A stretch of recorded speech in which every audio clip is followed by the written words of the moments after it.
Close your eyes. Let the darkness behind your eyelids be a room, a soft room, a quiet room, a room where nothing is expected of you. You can stay here as long as you like. The night is patient. It will wait. Tonight we walk the hallway. Imagine the sound of carpet under your feet, the soft, muffled thud of shoes on hotel flooring, the hum of an air conditioning unit somewhere behind a wall, the distant chime of an elevator arriving at a floor you are not on.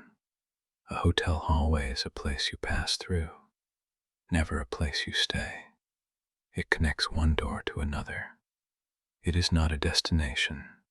It is a transition. There is a man named Frank. He is a traveling salesman. He sells industrial parts, bearings, seals, gaskets, to factories and machine shops across 3 states. He has been doing this for 18 years. He knows every highway, every rest stop, every roadside hotel between here and there.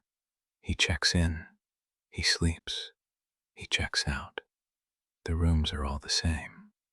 The hallways are all the same. He does not notice them anymore. Tonight, Frank checks into a mid-range hotel off the highway, the kind with a pool that is always closed and a breakfast bar that opens at 6. His room is 217, second floor. He gets his key from the front desk, takes the stairs, and steps into the hallway. The hallway stretches in both directions, carpet, beige walls, fluorescent lights, doors at regular intervals. Frank turns left. He walks. He passes room 201, 203, 205. He keeps walking, 207, 209, 111. He should have reached his room by now.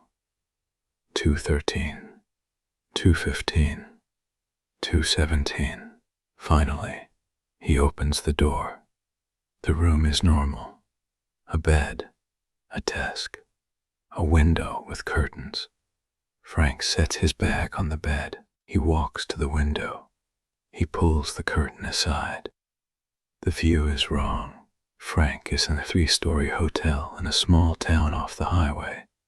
The window should show a parking lot, maybe a gas station, maybe the highway itself.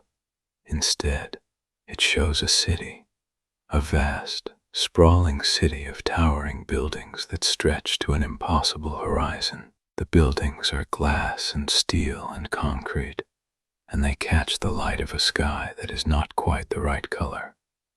Too blue, too bright. There are no stars. There are no clouds. Just an endless, saturated blue, and a city that goes on forever. Frank stares. He lets the curtain fall. He opens it again. The city is still there. He checks the room number on the door, 217. He checks the hallway. He walks back to the elevator. The hallway is shorter now. The elevator is right there. He did not notice it before. He presses the button. The doors open. He steps in. He presses 1. The elevator goes down. The doors open. The lobby. Frank walks to the front desk. The clerk is there. A young woman with a name tag that reads Tara. Frank asks what city this is. Tara looks at him. She smiles. "You're in Ashford," she says. "Rat 9, just past the interchange." Frank nods. He goes back to the elevator. He presses 2. The doors open. The hallway. Frank walks to room 217. He opens the door. He goes to the window. The city is still there, but it has changed. The buildings are different now. Taller, thinner. The architecture is unfamiliar. Spires and arches and windows that glow with a light that is not electric. It is not sunlight either. It is something else. something that hums. Frank lets the curtain fall. He sits on the bed. He picks up his phone. His GPS shows his location as null. The map is blank. He puts the phone down. He lies back. He stares at the ceiling. The ceiling is normal, white, textured. A smoke detector in the corner. Frank focuses on the smoke detector. It is the most ordinary thing in the room. He breathes. He counts his breaths. He closes his eyes. When he opens them, the curtain is open again. Frank did not open it. The city is still there. But now, in one of the distant buildings, a light is on. In a window, a figure stands. The figure is facing Frank's hotel.